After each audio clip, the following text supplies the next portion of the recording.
Halo teman-teman semua, perkenalkan nama saya Gibi Masaja Sinaga dari kelas BK5E dan di sini saya akan menjelaskan mengenai penerapan manajemen risiko dalam menangani ketidakpastian UMKM. Tugas ini saya buat untuk memenuhi S3 mata kuliah manajemen risiko yang diampu oleh Ibu Eva Malina Simatupang. Pada video ini saya akan membahas bagaimana penerapan manajemen risiko menghadapi ketidakpastian bisnis pada UMKM makanan, yaitu gorengan Ibu Lenta.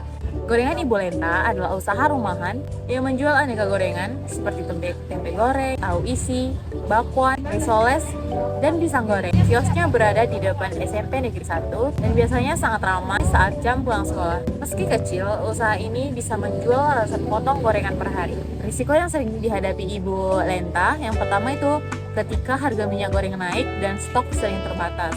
Yang kedua, karena cuaca hujan, pelanggan yang datang menjadi turun. Yang ketiga, ada gorengan cepat dingin dan kualitasnya menurun. Yang keempat, bahan baku basi seperti tahu, tempe yang mudah rusak. Lalu yang kelima, bisa terjadi karena kompor atau tabung gas bis mendadak. Lalu yang keenam, persaingan penjual antar gorengan satu sama lain yang ada di sekitar sekolah. Lalu yang ketujuh atau yang terakhir, ketika jam ramai hanya sebentar, hanya ketika jam pulang sekolah saja. Kalau sederhana, usaha gorengan punya banyak risiko, dari harga minyak yang fluktuatif, bahan yang cepat rusak, kualitas gorengan yang menurun kalau lama dibiarkan, sampai risiko peralatan mati mendadak, dan persaingan yang cukup ketat. Lalu kita masuk ke penerapan manajemen risiko.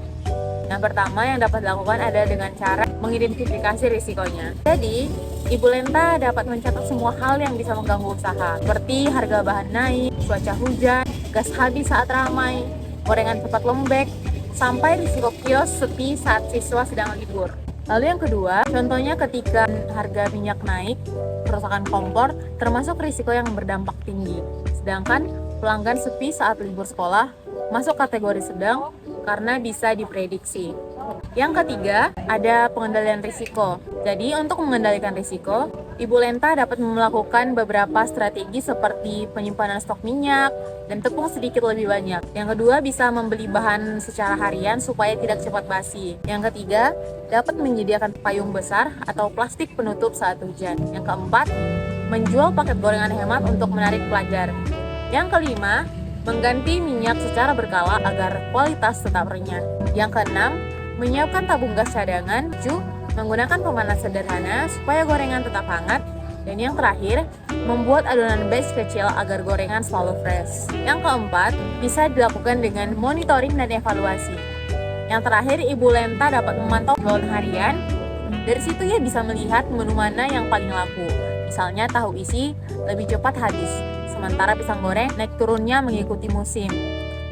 Evaluasi dilakukan setiap minggu, termasuk menghitung untung rugi dan kualitas bahan. Lanjut, untuk hasil dari penerapan tersebut, dengan manajemen risiko yang konsisten, gorengan Ibu Lenta bisa menjaga kualitas gorengan supaya tetap renyah, mengurangi bahan terbuang, dan mempertahankan pelanggan pelajar, dan tetap menjaga omset meskipun harga bahan terus berubah. Lalu untuk yang terakhir, hasil dari penerapan risiko, dengan memanajemen risiko yang konsisten, Ibu Lenta dapat menjaga kualitas gorengan tetap renyah, mengurangi bahan terbuang, mempertahankan pelanggan, dan memajukan pasar kepada masyarakat yang lebih luas selain pelajar, dan menjaga omset tetap terjaga walaupun harga bahan terus berubah. Jadi demikianlah penjelasan saya mengenai penerapan manajemen risiko pada UMKM gorengan Ibu Lenta. Semoga bermanfaat dan terima kasih sudah menonton.